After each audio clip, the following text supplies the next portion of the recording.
Menyinggung soal tadi para penyelenggara juga punya andil besar begitu. Sebagai pemimpin bangsa, Pak Wapres, apa ada kiat atau strategi yang Bapak ingin sampaikan khususnya kepada KPU sebagai penyelenggara, Bawaslu sebagai pengawas pemilu untuk bisa menjaga stabilitas politik, pemilu damai, sehat, berkualitas, Pak Wapres? Iya ya, pertama tentu harus sebagai penyelenggara pemilu itu harus betul-betul adil. Jangan memihak, jangan kelihatan seperti memihak kepada kelompok tertentu. Ya. Itu akan menimbulkan kemarahan dari pihak yang lain. Betul. Nah itu sikap, termasuk juga dari pihak keamanan, ya dari pihak penyelenggara pemilu. Itu semua harus betul-betul adil, ya. Dan itu yang saya maksud. Dan kedua, termasuk juga dalam keadaan kita apabila terjadi pelanggaran, dia harus dikenakan sanksi sesuai dengan aturan dan tanpa pandang bulu gitu loh. Ya, pihak manapun kalau dia melakukan pelanggaran harus ditegakkan ya sesuai dengan aturan. Nah kalau tidak nanti juga akan menimbulkan juga kemarahan dari pihak yang lain. Kalau yang satu ditindak, yang satu tidak. Dan perlakuan-perlakuan yang tidak adil. Saya kira itu, dan penyelenggaraannya betul-betul dilaksanakan dengan baik. Ya, jangan sampai penyelenggaraan kita itu tidak terpenuhi. Ya. Ada surat-surat yang tidak cukup, pada tempat yang tidak memadai, ya, perlengkapannya kurang. Nah, itu juga aspek pengamanan itu juga harus betul-betul dilaksanakan dengan baik. Saya kira kalau semua berjalan dengan baik, tidak ada celah untuk orang kemudian terjadinya kemarahan atau sehingga terjadi ketidakdamaian, ketidakamanan. Ini saya kira di situ. Jadi kepada para penyelenggara pemilu maupun juga penyelenggara keamanan.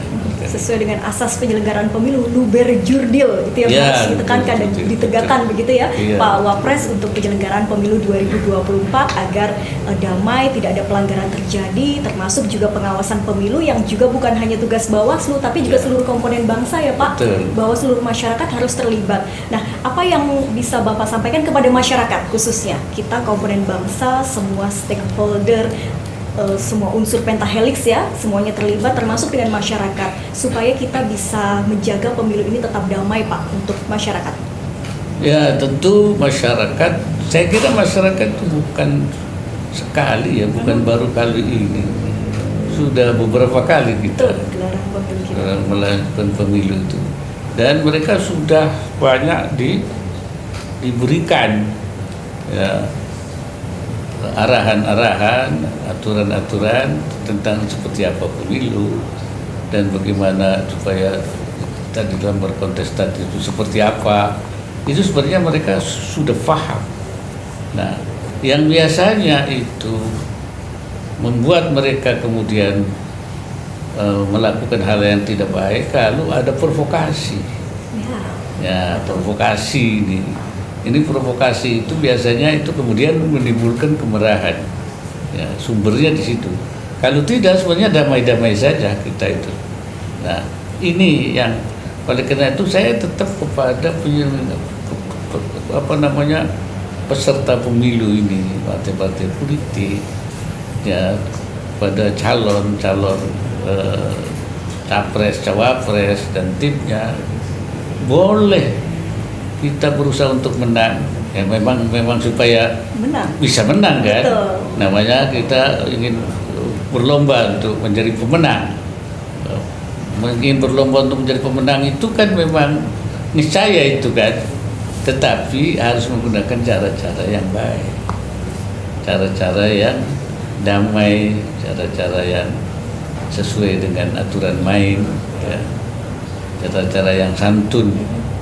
Nah, kalau itu menurut saya dilakukan, saya percaya masyarakat akan mengikuti, ya, akan akan mengikuti cara-cara seperti dan mereka akan berdamai. Betul. Ya, kan kadang-kadang jangankan orang lain, satu keluarga boleh berbeda kan? Ya. Iya. Tapi kalau mereka itu sadar, nah saya sukanya ini, saya ini tidak ada masalah. Tapi kalau ini kemudian terprovokasi, ya bisa keluarga saja bisa saling membenci kan? Nah, itu saya kira hal-hal yang mungkin perlu kita hindari dan tentu kita harus tetap juga sosialisasi, mengingatkan, ya menghimbau, ya dan memberikan juga tuntunan-tuntunan kita dari mulai pusat sampai ke daerah sampai ke akar rumput. Ini tuntunan itu terus dilakukan dengan baik.